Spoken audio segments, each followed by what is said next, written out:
ನಮಸ್ಕಾರ ರೈತ ಮಿತ್ರರೇ, ಇದು ನನ್ನ ಹೆಸರು ಬಾಲಸುಬ್ರಹ್ಮಣ್ಯ ಅಂತ. ನಾನು ಮೂಲತಃ ಅಮೆರಿಕದಲ್ಲಿ ಒಂದು 12 ವರ್ಷ ಕಾರ್ ಡಿಸೈನ್ ಮಾಡಿ ಜಗ್ವಾರ್ ಲ್ಯಾಂಡ್ ರೋವರ್, ಫೋರ್ಡು ಈ ಥರ ಕಂಪ್ನಿಗಳಲ್ಲಿ ಈಗ ಇಂಡಿಯಾಗೆ ಬಂದಿದ್ದೀನಿ. ಈಗ ನಾವು ತಿಂತಾ ಇರೋ ಆಹಾರದಲ್ಲಿ ವಿಷ ಇದೆಯಾ ಅಥವಾ ಸಂಪೂರ್ಣ ಅದು ಸೇಫ್ ಆಗಿದೆಯಾ ಅನ್ನೋ ಒಂದು ಪ್ರಶ್ನೆ ಎಲ್ಲರಿಗೂ ಕಾಡ್ತಾ ಇದೆ. ನಾವು ಏನು ತರಕಾರಿ ಮತ್ತು ಹಣ್ಣಿನ ಬೆಳೆಯನ್ನು ನಾವು ತಿಂತಾ ಇದ್ದೀವಲ್ಲ, ಅದಕ್ಕೆ ಫುಲ್ 2 ದಿನದಿಂದ 10 ದಿನಕ್ಕೆ ಒಂದು ಸತಿ ಕೆಮಿಕಲ್ ಫಂಗಿಸೈಡ್ಸು, ಇನ್ಸೆಕ್ಟಿಸೈಡ್ಸ್ ಹೊಡಿಲೇಬೇಕು. ಆಗಲೇ ನಾವು ತಿನ್ನೋ ಆಹಾರ ನಮ್ಮ ಪ್ಲೇಟ್ಗೆ ಸೇಫಾಗಿ ಬರೋವಂಥದ್ದು. ಸೊ ನಾವು ತಿಂತಾ ಇರೋ ಆಹಾರದಲ್ಲಿ 100% ವಿಷ ಇದೆ, ಲೆಡ್ ಕಂಟೆಂಟ್ ಇದೆ, ಹೈ ಟಾಕ್ಸಿಕ್ ಕೆಮಿಕಲ್ಸ್ ಇದೆ. ಸೊ ಇದಕ್ಕೆ ಪರ್ಯಾಯ ಏನಿದೆ ನಮ್ಮ ರೈತನಿಗೆ ಅಂತ ನೋಡಿದ್ರೆ, ಇವಾಗ ಅವ್ರಿಗೇನು ಬೇರೆ ಪರ್ಯಾಯಗಳೇ ಇಲ್ಲ. ಅದಕ್ಕೇನು ಸೊಲ್ಯೂಷನು? ಇವಾಗ ಕೆಮಿಕಲ್ ಮುಕ್ತ ಫಂಗಸ್ಸು ಮತ್ತು ಇನ್ಸೆಕ್ಟ್ ಪ್ರೊಟೆಕ್ಷನ್ ಇರೋ ಒಂದು ಔಷಧಿ ಇದ್ದರೆ ಆವಾಗ ಇದು ಮಾಡೋದಕ್ಕೆ ಸಾಧ್ಯ. ಇವಾಗ ನಮ್ಮ ತರಕಾರಿ ಮತ್ತು ಹಣ್ಣು ಬೆಳೆಗಾರರು, ಹೂವಿನ ಬೆಳೆಗಾರರಿಗೆ, ಆಮೇಲೆ ಅಡಿಕೆ ಬೆಳೆಗಾರರಿಗೆ ಮುಖ್ಯವಾಗಿ ಕಾಡ್ತಾ ಇರೋ ಪ್ರಾಬ್ಲಮ್ಗಳೇನಪ್ಪ ಅಂತಂದರೆ, ಅಡಿಕೆ ಬೆಳೆಗಾರರಿಗೆ ಹಳದಿ ಎಲೆ ರೋಗ, ಎಲೆ ಚುಕ್ಕಿ ರೋಗ, ಕೊಳೆ ರೋಗ. ತರಕಾರಿ, ಹೂವು, ಹಣ್ಣಿನ ಬೆಳೆಗಾರರಿಗೆ ಕಾಡ್ತಾ ಇರೋ ಸಮಸ್ಯೆ ಏನಪ್ಪ ಅಂತಂದರೆ bacterial wilting, blight, ಆ್ಯಂಥ್ರಾಕ್ನಾಸು, root rot, ಆಮೇಲೆ thrips, mealy bugs, white flies, ಈ ಥರ ಕೀಟಬಾಧೆಗಳು. ಇದು ಎಲ್ಲದಕ್ಕೂ ಒಂದೇ ಔಷಧಿ ಮಾಡಿದ್ದೀವಿ ನಾವು. ಇದೊಂದು ಕಾಮನ್ ಡಿಸ್ಇನ್ಫೆಕ್ಟೆಂಟ್. ಇಲ್ಲಿ ನೋಡ್ತಾ ಇರೋ ನೀವು ಪ್ರಾಡಕ್ಟು, ಇದರ ಹೆಸರು ಬಯೋಶಮನ ಅಂತ. ಇದು ಎಲ್ಲ ರೀತಿ 100 ರೀತಿ ಫಂಗಸ್ಸು, ವೈರಸ್ಸು, ಬ್ಯಾಕ್ಟೀರಿಯಾ ಇದೆ. ಇದು ಎಲ್ಲ ರೀತಿ ಫಂಗಸ್ಸು, ವೈರಸ್ಸು, ಬ್ಯಾಕ್ಟೀರಿಯಾಗೆ ಕಾಮನ್ ಡಿಸ್ಇನ್ಫೆಕ್ಟೆಂಟ್. ಅಂದರೆ ಯಾವುದೇ ರೀತಿ ರೋಗ ಇದ್ದರೆ ಅದು ಇದು ಹೋಗೋ ಹಾಗೆ ಮಾಡುತ್ತೆ. ಆಮೇಲೆ ಇದರಲ್ಲಿ ಒಂದು ಸತಿ ಹೊಡೆದ್ರೆ ಅಡಿಕೆ ಗಿಡಗಳಿಗೆ 6 ತಿಂಗಳ ತನಕ ನಾವು ಗ್ಯಾರಂಟಿ ಕೊಡ್ತಾ ಇದ್ದೀವಿ, ಎಲೆ ಚುಕ್ಕಿ ರೋಗ ಬರಲ್ಲ ಅಂತ. ಆಮೇಲೆ ಜಗತ್ತಲ್ಲಿ ಇದೊಂದೇ ಔಷಧಿ ಇರೋದು ಅಡಿಕೆ ಗರಿಗಳಿಗೆ ಹಾಗೂ ಕೊಳೆ ರೋಗ ಏನು ಅಡಿಕೆ ಕಾಯಿಗೆ ಬರುತ್ತಲ್ಲ, ಎರಡಕ್ಕೂ ಒಂದೇ ಲೇಬರ್ ಖರ್ಚು ಹಾಗೂ ಒಂದೇ ಔಷಧಿ ಖರ್ಚಲ್ಲಿ ಇದನ್ನು ಸಿಂಪಡಣೆ ಮಾಡಬಹುದು. ಆಮೇಲೆ ನಾವು 6 ತಿಂಗಳು ಎಲೆ ಚುಕ್ಕಿ ರೋಗ ಬರದೇ ಇದ್ದರೆ ಅದು ಇನ್ನು ಇಡೀ ವರ್ಷ ಬರೋಲ್ಲ. ಯಾಕಂದರೆ ಜೂನಲ್ಲಿ ಹೊಡೆದ್ರೆ ನಾವು ಎಲೆ ಚುಕ್ಕಿ ರೋಗಕ್ಕೆ ಅದು ಜನವರಿ ತನಕ ಬರೋದಿಲ್ಲ. ಜನವರಿ ಆದಮೇಲೆ ಬಿಸಿಲು ಬರುತ್ತೆ, ಈ ಫಂಗಸ್ ಎಲ್ಲ ಡಾರ್ಮೆಂಟ್ ಸ್ಟೇಜ್ಗೆ ಹೊರಟೋಗುತ್ತೆ. ಇವಾಗ ತರಕಾರಿ ಮತ್ತು ಹೂವು, ಹಣ್ಣಿನ ಬೆಳೆಗಳಿಗೆ ನಮಗೆ ವಿಲ್ಟಿಂಗು, ಬ್ಲೈಟು ಎಲ್ಲದಕ್ಕೂ ಇದು ವರ್ಕ್ ಆಗುತ್ತೆ. ಆ್ಯಂಥ್ರಾಕ್ನಾಸ್, ಯಾವುದೇ ಫಂಗಸ್, ವೈರಸ್, ಬ್ಯಾಕ್ಟೀರಿಯಾ ಕಾಯಿಲೆ ಇದ್ದರೆ ಅದಕ್ಕೆ ಇದು 100% ವಿತ್ ಮನಿ ಬ್ಯಾಕ್ ಗ್ಯಾರಂಟಿ ಕೊಡ್ತೀವಿ. ಆ್ಯಂಡ್ ಇದಕ್ಕೇನು ಫಂಗಿಸೈಡ್ಸು, ಇನ್ಸೆಕ್ಟಿಸೈಡ್ಸು 2 ದಿನದಿಂದ 10 ದಿನದ ಒಳಗಡೆ ಹೊಡಿತೀವಲ್ಲ, ಈ ಔಷಧಿಯನ್ನು ನೀವು 30 ರಿಂದ 180 ದಿನ ಲೈಫ್ ಇದೆ. ಹಾಗೂ ಇದು ವಿಷಮುಕ್ತ ಇರೋದರಿಂದ ಮಣ್ಣಿನ ಗುಣಮಟ್ಟ ಹಾಳಾಗಲ್ಲ, ನಾವು ತಿನ್ನೋ ಆಹಾರ ಹಾಳಾಗಲ್ಲ. ರೈತ ಅವನು ಹೊಡಿತಾ ಇರೋ ಕೆಮಿಕಲ್ಸ್ನ ಅವನೇ ಉಸಿರಾಡಿ ಅವನ ಆರೋಗ್ಯಕ್ಕೆ ತುಂಬ ಹಾನಿಕರವಾದ ಕೆಮಿಕಲ್ಸ್ ಸೇರಿಕೊಳ್ಳುತ್ತೆ, ಅದೂ ಆಗೋದಿಲ್ಲ. ಮತ್ತು ಇದರಲ್ಲಿ ಗಿಡಗಳು ತುಂಬ ಚೆನ್ನಾಗಿ ಬೆಳವಣಿಗೆ ಆಗೋ ರೀತಿ ಫೋಟೋಸಿಂಥಸಿಸ್ ಬೂಸ್ಟರ್ ಇದೆ, ಗ್ರೋತ್ ಪ್ರಮೋಟರ್ ಇದೆ, ಹಾಗೂ ಇಮ್ಯೂನ್ ಬೂಸ್ಟರ್ ಇದೆ. ಅಂದರೆ ರೋಗ ಹೋಗೋದಲ್ಲದೆ ಇದರಲ್ಲಿ ಗಿಡ ತುಂಬ ಚೆನ್ನಾಗಿ ಬೆಳವಣಿಗೆ ಆಗುತ್ತೆ. ಸೊ ಇದ್ರ ಬಗ್ಗೆ ಯಾರಿಗೆ ಏನೇ ಮಾಹಿತಿ ಬೇಕಾದರೂ ನಮ್ಮ ನಂಬರ್ನ ಸಂಪರ್ಕಿಸಿ. 114 ವರ್ಷ ಆಗಿದೆ ಹಳದಿ ಎಲೆ ರೋಗ ಅನ್ನೋದು ಅಡಿಕೆ ಬೆಳೆಗೆ ಬಂದು.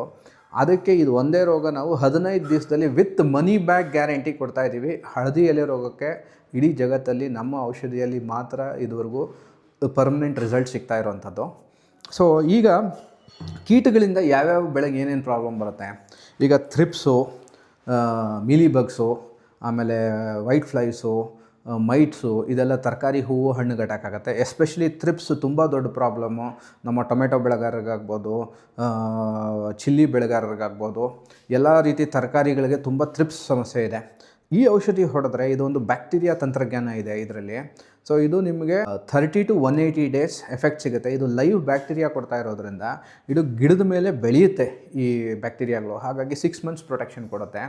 ಆಮೇಲೆ ತೆಂಗಿನ ಬೆಳೆಗಾರರಿಗೆ ರೆಡ್ ಪಾಮ್ ವಿವಿಲ್ ಹಾಗೂ ರೈನೋಸರಸ್ ಬೀಟಲ್ ಅನ್ನೋ ಕೀಟಗಳು ಒಂದು ಆನೆನ ಒಂದು ಸಣ್ಣ ಇರುವೆ ಸಾಯಿಸೋ ರೀತಿ ಇಡೀ ತೆಂಗಿನ ಬೆಳೆಯನ್ನೇ ಸರ್ವನಾಶ ಮಾಡಿಬಿಡುತ್ತೆ. ಈ ಔಷಧಿಯನ್ನು ನೀವು ಬುಡಕ್ಕೆ ಡ್ರೆಂಚ್ ಕೊಟ್ಟರೆ ಬುಡದಲ್ಲಿರೋ ಎಲ್ಲ ಏನು ಲಾರ್ವಾ, ಪ್ಯೂಪ ಸ್ಟೇಜಲ್ಲಿರೋ ಕೀಟಗಳೇನೆ ನೆಕ್ಸ್ಟು ರೆಡ್ ಪಾಮ್ ವಿವಿಲ್ಲು ಹಾಗೂ ರೈನೋಸರಸ್ ಕೀಟ ಆಗಿ ಹುಟ್ಟುವಂಥದ್ದು. ಅದು ಭೂಮಿ ಒಳಗಡೆ ಸತ್ತೋಗುತ್ತೆ. ಆವಾಗ ಮೇಲೆ ಅದು ಹುಟ್ಟಿ ಬರೋದಕ್ಕೆ ಸಾಧ್ಯತೆಯೇ ಇರಲ್ಲ. ಸುಳಿಗೆ ಗರಿಗಳಿಗೆ ಹೊಡೆದ್ರೆ ರೆಡ್ ಪಾಮ್ ವಿವಿಲ್ಲು ಹಾಗೂ ರೈನೋಸರಸ್ ಕೀಟದಿಂದ 100% ಮುಕ್ತಿ ಸಿಗಬಹುದು. ತಮ್ಗೆ ಯಾವುದೇ ರೀತಿ ಮಾಹಿತಿ ಬೇಕಾದರೂ ನಮ್ಮ ಫೋನ್ ನಂಬರ್ಗಳನ್ನು ಸಂಪರ್ಕಿಸಿ. ಈಗ ಇಲ್ಲಿ ಇರೋ ಪ್ರಾಡಕ್ಟ್ ಬಂದ್ಬಿಟ್ಟು ನಮ್ಮ ಗಿಡದ ಬೆಳವಣಿಗೆಗೆ ಅತಿ ಮುಖ್ಯವಾಗಿರುವಂಥದ್ದು ಮೈಕ್ರೋನ್ಯೂಟ್ರಿಯೆಂಟ್. ಇದು ಸಾಂಪ್ರದಾಯಿಕ ಕೃಷಿ ಪದ್ಧತಿಯಲ್ಲಿ ಯಾರೂ ಹೇಳೋದೇ ಇಲ್ಲ. ಎಲ್ಲರೂ NPK ಗೊಬ್ಬರ ಕೊಡ್ತೀವಿ. ಇವಾಗ ಅಡಿಕೆಕಾಯಿ ಒಡೆಯೋದು, ಹರಳುದ್ರೋದು, ಆಮೇಲೆ ಕಾಯಿಲೆಗಳು ಜಾಸ್ತಿ ಬೇಗ ಬರೋವಂಥದ್ದಾಗೋದೇ ಮೈಕ್ರೋನ್ಯೂಟ್ರಿಯೆಂಟ್ ಡಿಫಿಷಿಯನ್ಸಿಯಿಂದ. ನಾವು ಬರೀ ಫಂಗಿಸೈಡ್ ಹೊಡೆದ್ರೆ ಸಾಲದು ಅಥವಾ ಇನ್ಸೆಕ್ಟಿಸೈಡ್ ಹೊಡೆದ್ರೆ ಸಾಲದು, ಗಿಡಕ್ಕೆ ರೋಗ ನಿರೋಧಕ ಶಕ್ತಿ ಬರೋಂಗೆ ಮೈಕ್ರೋನ್ಯೂಟ್ರಿಯೆಂಟ್ಸ್ನ ಕೊಡಬೇಕು. ಇವಾಗ ಈ ತರಕಾರಿ, ಹೂವು, ಹಣ್ಣಿನ ಬೆಳೆಗಳಲ್ಲಿ ಕಾಯಿ ಜಾಸ್ತಿ ವೆಯ್ಟ್ ಬರಬೇಕು, ಜಾಸ್ತಿ ಕಾಯಿ ಕಚ್ಚಬೇಕಂತಂದರೆ ಮೈಕ್ರೋನ್ಯೂಟ್ರಿಯೆಂಟ್ ಕೊಡಬೇಕು. ನಮ್ಮ ಔಷಧಿಯಲ್ಲಿ 18 ಬಗೆ ಮೈಕ್ರೋನ್ಯೂಟ್ರಿಯೆಂಟ್ ಕೊಡ್ತಾಯಿದ್ದೀವಿ. ಸಾಧಾರಣ ಎಲ್ಲ ಬೇರೆ ಪ್ರಾಡಕ್ಟ್ಸಲ್ಲಿ 4 ರಿಂದ 6 ಮೈಕ್ರೋನ್ಯೂಟ್ರಿಯೆಂಟ್ ಇದ್ದರೆ ಇದರಲ್ಲಿ 18 ಮೈಕ್ರೋನ್ಯೂಟ್ರಿಯೆಂಟ್ ಇದೆ. ಇದು ಅತಿ ಕಮ್ಮಿ ಖರ್ಚು, ಅಂದರೆ 1 ಎಕರೆಗೆ ಒಂದು 2 ರಿಂದ 3 ಸಾವಿರ ಖರ್ಚಲ್ಲಿ ನಾವು 18 ಮೈಕ್ರೋನ್ಯೂಟ್ರಿಯೆಂಟ್ಸ್ ಒದಗಿಸ್ತಾ ಇದ್ದೀವಿ. ಇದ್ರ ಹೆಸರು ಗುಡ್ ಗ್ರೋ ಅಂತ. ಸೊ ಈಗ ಒಂದು ಗಿಡ ಬೆಳಿಬೇಕಂದ್ರೆ ಬೇರು ತುಂಬ ಸದೃಢವಾಗಿರಬೇಕು. ಬೇರನ್ನ ಹೇಗೆ ಬೆಳೆಸೋದು, ಬೇರು ಯಾಕೆ ಬೆಳೆಸಬೇಕಂದ್ರೆ ಒಂದು ಗಿಡಕ್ಕೆ ನ್ಯೂಟ್ರಿಯೆಂಟ್ ಅಪ್ಟೇಕ್ ಆಗೋದೇ ಬೇರುಗಳಿಂದ. ಸೊ ಬೇರಿನ ಸಂಖ್ಯೆ ಈ ಔಷಧಿಯಲ್ಲಿ 100 ಪಟ್ಟು ಪ್ರಮಾಣ ವೈಟ್ ರೂಟ್ ಹೇರ್ಸ್ ಜಾಸ್ತಿ ಆಗುತ್ತೆ. ರೂಟಿನ ಲೆಂತು 2ರಷ್ಟು ಉದ್ದ ಬೆಳೆಯುತ್ತೆ. ಸೊ ಅದು ಬೆಳವಣಿಗೆ ಆಗಬೇಕಂತಂದರೆ ಪ್ರಕೃತಿಯಲ್ಲಿ ವ್ಯಾಮ್ ಅಂತ ಒಂದು ಫಂಗಸ್ ಇದೆ, ಮೈಕೋರೈಜಾ ಅಂತ. ಅದು ಸಿಗೋದು ರಾಗಿ ಹಾಗೂ ಭತ್ತದ ಬೇರುಗಳಲ್ಲಿ. ಅದನ್ನು ನಾವು ಎಕ್ಸ್ಟ್ರಾಕ್ಟ್ ಮಾಡಿ ಲ್ಯಾಬಲ್ಲಿ ಕಲ್ಚರ್ ಮಾಡೋ ಟೆಕ್ನಾಲಜಿ ಇಡೀ ವರ್ಲ್ಡಲ್ಲಿ ನಮ್ಮ ಕಂಪನಿಯಲ್ಲಿ ಮಾತ್ರ ಇರೋದು. ಹಾಗಾಗಿ ಇದನ್ನು ನಾವು ಅತಿ ಕಮ್ಮಿ ಖರ್ಚಲ್ಲಿ ಕೊಡ್ತಾಯಿದ್ದೀವಿ. 1 ಎಕರೆಗೆ 2 ರಿಂದ 3 ಸಾವಿರ ರೂಪಾಯಿ ಅಷ್ಟೇ ಈ ಔಷಧಿ ಖರ್ಚು. ಸೊ ಇದರಲ್ಲಿ ಬೇಸಿಗೆಯಲ್ಲಿ ಬೇರು ಆಳಕ್ಕೆ ಹೋಗ್ತಾ ಇರೋದ್ರಿಂದ ಹಾಗೂ ಅದರಲ್ಲಿ ಜಾಸ್ತಿ ರೂಟ್ ಹೇರ್ಸ್ ಇರೋದ್ರಿಂದ ಆಹಾರ ಹಾಗೂ ತೇವಾಂಶ ಎರಡನ್ನೂ ಹೀರ್ಕೊಳ್ಳೋ ಕೆಪಾಸಿಟಿ ತುಂಬ ಜಾಸ್ತಿ ಆಗುತ್ತೆ. ಅದೇ ಮಳೆಗಾಲದಲ್ಲಿ ಭೂಮಿ ತೊಳೆಯುವಿಕೆ ಅಂತ ಇಡೀ ಮಲೆನಾಡಲ್ಲಿ ವಿಪರೀತ ಮಳೆ ಆಗೋದ್ರಿಂದ ಭೂಮಿಯಲ್ಲಿರೋ ಸಾರ ಅಂದರೆ ಮೈಕ್ರೋನ್ಯೂಟ್ರಿಯೆಂಟ್ಸು ಹಾಗೂ NPK ತೊಳೆದು ಹೋಗುತ್ತೆ. ರೈತ ಹಾಕಿರೋ ಹಣ ಹಾಗೂ ಗೊಬ್ಬರ ತೊಳೆದು ಹೋಗೋದನ್ನ ತಪ್ಸೋಕ್ಕೆ ಶಕ್ತಿ ಇರೋದು ಬೇರಲ್ಲಿ ಮಾತ್ರ. ಸೊ ಬೇರು ಚೆನ್ನಾಗಿ ಬೆಳವಣಿಗೆ ಆದಾಗ ಇದೆಲ್ಲ ತಪ್ಪುತ್ತೆ. ನೆಕ್ಸ್ಟು ಇಲ್ಲಿರೋವಂಥದ್ದು, ಈಗ ನಾವು ಮೂಟೆಗಟ್ಟಲೆ ಗೊಬ್ಬರ ತಂದು ಅದನ್ನು ಹೊತ್ಕೊಂಡು ಬಂದು ಮರಗಳು ಅಥವಾ ನಮ್ಮ ಹೊಲದಲ್ಲಿ ಹಾಕ್ಕೊಂಡು ಅದನ್ನು ಭೂಮಿಲಿ ಬಗಿಬೇಕು, ಸುರಿಬೇಕು, ಹಾಕಬೇಕು. ಇದು ತುಂಬ ಕಷ್ಟವಾದ ಕೆಲಸ. ಆ್ಯಂಡ್ ಈ ಗೊಬ್ಬರಗಳಿಂದ ರೈತರಿಗೆ ಏನು ಸಿಗುತ್ತೆ ಅಥವಾ ಗಿಡಗಳಿಗೆ ಏನು ಸಿಗುತ್ತೆ ಅಂದರೆ NPK, ನೈಟ್ರೋಜನ್ನು, ಫಾಸ್ಫರಸ್ಸು, ಪೊಟ್ಯಾಷು. ತುಂಬ ಆಶ್ಚರ್ಯ ಆಗುತ್ತೆ. ನೈಟ್ರೋಜನ್ ಗಾಳಿಯಲ್ಲಿ ಫ್ರೀಯಾಗಿ ಸಿಗುತ್ತೆ, ಫಾಸ್ಫರಸ್ಸು, ಪೊಟ್ಯಾಷು ಭೂಮಿಲಿ ಯಥೇಚ್ಛವಾಗಿದೆ. ಅಂದರೆ ನಾವು ಹಾಕೋ ಗೊಬ್ಬರ ಆಲ್ರೆಡಿ ಭೂಮಿಲಿ ಫ್ರೀಯಾಗಿ ಸಿಗ್ತಾಯಿದೆ. ಇದನ್ನು ಗಿಡಕ್ಕೆ ಹೇಗೆ ತಲುಪಿಸೋದಂದರೆ ಸೂಕ್ಷ್ಮಾಣು ಜೀವಿ ಗೊಬ್ಬರಗಳಿದೆ. ಇದು ಬಯೋಫರ್ಟಿಲೈಸರ್ ಅಂತ. ಇದರಲ್ಲಿ NPK ಫಿಕ್ಸಿಂಗ್ ಬ್ಯಾಕ್ಟೀರಿಯಾ ಇದೆ. ಸೊ ಇದೇನು ಮಾಡುತ್ತೆ ಅಂತಂದರೆ ಗಾಳಿಯಲ್ಲಿರೋ ನೈಟ್ರೋಜನ್ನು, ಭೂಮಿಯಲ್ಲಿರೋ ಪೊಟ್ಯಾಷು ಹಾಗೂ ಫಾಸ್ಫರಸ್ನ ಹುಡುಕೊಂಡು ಬಂದು ಬೇರಿಗೆ ತಂದುಕೊಡುತ್ತೆ. ನಾವು ನಮ್ಮ ಈ ರೂಟ್ ಮಿರಾಕಲ್ ಔಷಧಿಯಲ್ಲಿ ಬೇರನ್ನು ಬೆಳೆಸಿದ್ದೀವಿ. ಈ ಔಷಧಿಯಲ್ಲಿ ಸೂಕ್ಷ್ಮಾಣುಜೀವಿ ಕೊಡ್ತಾ ಇದ್ದೀವಿ. ಆ ಸೂಕ್ಷ್ಮಾಣುಜೀವಿ ಕೆಲಸನೇ ಗೊಬ್ಬರನ ಹುಡುಕೊಂಡು ಬಂದು ಬೇರಿಗೆ ತಿನ್ನೋ ರೂಪದಲ್ಲಿ ಸಾಲ್ಯುಬಲೈಸ್ ಮಾಡಿ ಕೊಡುತ್ತೆ. ಸೊ ಇದು ಆಲ್ರೆಡಿ ಜಗತ್ತಲ್ಲಿ ಇರೋ ಟೆಕ್ನಾಲಜಿನೇ. ಆದರೆ ಬೇರೆ ಗೊಬ್ಬರಗಳಲ್ಲಿ 1 ಮಿಲಿಲೀಟ್ರ್ ಅಥವಾ 1 ಡ್ರಾಪಲ್ಲಿ 10 ಕೋಟಿ ತನಕ ಬ್ಯಾಕ್ಟೀರಿಯಲ್ ಕೌಂಟ್ ಇರುತ್ತೆ. ನಮ್ಮ ಈ ಔಷಧಿಯಲ್ಲಿ 10,000 ಕೋಟಿ ಬ್ಯಾಕ್ಟೀರಿಯಾ ಇದೆ. ಅದಲ್ಲದೇ ಇದರಲ್ಲಿ ಮೈಕ್ರೋನ್ಯೂಟ್ರಿಯೆಂಟ್ ಫಿಕ್ಸಿಂಗ್ ಬ್ಯಾಕ್ಟೀರಿಯಾ ಟೆಕ್ನಾಲಜಿ ಇದೆ. ಈ ಮೈಕ್ರೋನ್ಯೂಟ್ರಿಯೆಂಟ್ ಫಿಕ್ಸಿಂಗ್ ಬ್ಯಾಕ್ಟೀರಿಯಾ ಟೆಕ್ನಾಲಜಿ ಇಡೀ ಜಗತ್ತಲ್ಲಿ ಯಾವ ಕಂಪನಿಯೂ ಇಲ್ಲೋ ನಮ್ಮ ಕಂಪನಿಯನ್ನು ಬಿಟ್ಟು. So we are the first company in the world. So ಇದರಿಂದ ಏನು ಉಪಯೋಗ ಆಗುತ್ತೆ ಅಂತಂದರೆ ನಾವು ಮೂಟೆಗಟ್ಟೆ ಗೊಬ್ಬರ ಹಾಕೋ ಬದಲು ಭೂಮಿಲಿರೋ ಮೈಕ್ರೋನ್ಯೂಟ್ರಿಯೆಂಟ್ಸ್ ಹಾಗೂ NPKನ ಗಿಡಕ್ಕೆ ಫ್ರೀಯಾಗಿ ಕೊಡಬಹುದು. ಯಾವುದರಿಂದ? ಸೂಕ್ಷ್ಮಾಣು ಜೀವಿಗಳಿಂದ. ಸೊ ನಮ್ಮ ನೆಕ್ಸ್ಟ್ ಪ್ರಾಡಕ್ಟ್ ಬಂದು ಎಲ್ಲರಿಗೂ ಸಾಯಿಲ್ pH ಕಡಿಮೆ ಆಗೋದ್ರೆ ಏನಪ್ಪ ಮಾಡೋದು ಅಂತ ತುಂಬ ಟೆನ್ಷನ್ ಆಗುತ್ತೆ. ಸಾಯಿಲ್ pHನ ಜಾಸ್ತಿ ಮಾಡೋಕ್ಕೆ ಹಾಗೂ ಭೂಮಿ ಫಲವತ್ತತೆ ಕರೆಕ್ಟಾಗಿ ಇಡಬೇಕು ಅಂತಂದರೆ ಅದು ಅರ್ತ್ ವರ್ಮ್ ಅಥವಾ ನಮ್ಮ ಎರೆಹುಳದಿಂದ ಮಾತ್ರ ಸಾಧ್ಯ. ಈ ವರ್ಮಿ ಬೂಸ್ಟ್ ಅನ್ನೋ ಪ್ರಾಡಕ್ಟ್ ಏನು ಮಾಡುತ್ತೆ, ಭೂಮಿಯಲ್ಲಿ ಇರೋ ಆಲ್ರೆಡಿ ಎಲ್ಲ ಭೂಮಿಗಳಲ್ಲೂ ಎರೆಹುಳ ಇರುತ್ತೆ. ಒಂದರಲ್ಲಿ ಜಾಸ್ತಿ ಇರುತ್ತೆ, ಒಂದರಲ್ಲಿ ಕಡಿಮೆ ಇರುತ್ತೆ. ಎರೆಹುಳುಗಳ ಸಂಖ್ಯೆಯನ್ನು 10 ರಿಂದ 100 ಪಟ್ಟು ಜಾಸ್ತಿ ಮಾಡುತ್ತೆ. ಆಗೇನಾಗುತ್ತೆ, ಸಾಯಿಲ್ pH ಸಮತೋಲನಕ್ಕೆ ಬರೋಕ್ಕೆ ಸ್ಟಾರ್ಟ್ ಆಗುತ್ತೆ. ಭೂಮಿಯಲ್ಲಿ ಇದು ಏನು ಎರೆಹುಳುಗಳು ಡೈಲಿ ಬೆಳಗ್ಗೆ ಮೇಲಿಂದ ಕೆಳಗಡೆ ಓಡಾಡೋದ್ರಿಂದ ರಂಧ್ರಗಳು ಜಾಸ್ತಿಯಾಗಿ ಭೂಮಿ ಫಲವತ್ತತೆ ತುಂಬ ಚೆನ್ನಾಗಾಗಿ ಭೂಮಿ ಮೃದುವಾಗಿರುತ್ತೆ. ಯಾವ ತೋಟದಲ್ಲಿ, ಹೊಲದಲ್ಲಿ, ಗದ್ದೆಯಲ್ಲಿ ಎರೆಹುಳ ಇದೆಯೋ ಆ ತೋಟದಲ್ಲಿ ತುಂಬ ಒಳ್ಳೆ ಫಸಲು ಬರೋದು ಗ್ಯಾರಂಟಿ. ಯಾವುದೆಲ್ಲ ಬೆಳೆಗಳಿಗೆ ಬಳಸ್ಬೋದು ಸರ್? ಅಡಿಕೆಗೆ ಅಂತಲೂ ಕೂಡ ಹೇಳಿದ್ರಿ, ಅಡಿಕೆನ ಹೊರತುಪಡಿಸಿ ಬೇರೆ ಯಾವುದೆಲ್ಲ ಬೆಳೆಗಳು ಬಳಸ್ಬೋದು? ಇದು ಎಲ್ಲ ಥರ ತರಕಾರಿ, ಹೂವು, ಹಣ್ಣಿಗೆ ಎಲ್ಲ ನಮ್ಮ ಪ್ರಾಡಕ್ಟ್ಸು ವರ್ಕ್ ಆಗುತ್ತೆ. ಇದೊಂದು ಕಾಮನ್ ಪ್ರಾಡಕ್ಟು. ಜಗತ್ತಲ್ಲಿ ಯಾವುದೇ ಬೆಳೆಗೆ ರೋಗ ಇದ್ದರೆ ನಮ್ಮ ಬಯೋಶಮನ, ಬೀಟಲ್ ಶೀಲ್ಡ್ ವರ್ಕ್ ಆಗುತ್ತೆ. ಯಾವುದೇ ಬೆಳವಣಿಗೆದು ಅಭಿವೃದ್ಧಿ ಹಾಗೂ ಅದರದ್ದು ಕಾಯ್ದು ಸಂಖ್ಯೆ ಹಾಗೂ ಅದರ ಈಲ್ಡ್ ಜಾಸ್ತಿ ಆಗಬೇಕು ಅಂತಂದರೆ ನಮ್ಮ ಈ ಪ್ಲ್ಯಾಂಟ್ ನರಿಷ್ಮೆಂಟ್ ಪ್ರಾಡಕ್ಟ್ಸ್ನ ಯೂಸ್ ಮಾಡ್ಬೋದು. ಆ್ಯಂಡ್ ಇದ್ರ ಯೂಸೇಜ್ ತುಂಬ ಸುಲಭ. ನಮ್ಮ ಬಯೋಶಮನ ಹಾಗೂ ಬಯೋಬಿಟಲ್ ಶೀಲ್ಡ್ನ 1 ಲೀಟ್ರ್ ಔಷಧಿನ 200 ಲೀಟ್ರಲ್ಲಿ ಮಿಕ್ಸ್ ಮಾಡಿಕೊಂಡು ಸ್ಪ್ರೇ ಮಾಡಬೇಕಾಗತ್ತೆ. ಎಲ್ಲಿ ರೋಗ ಅಥವಾ ಕೀಟ ಇರುತ್ತೋ ಅಲ್ಲಿಗೆ ಸ್ಪ್ರೇ ಮಾಡಬೇಕು.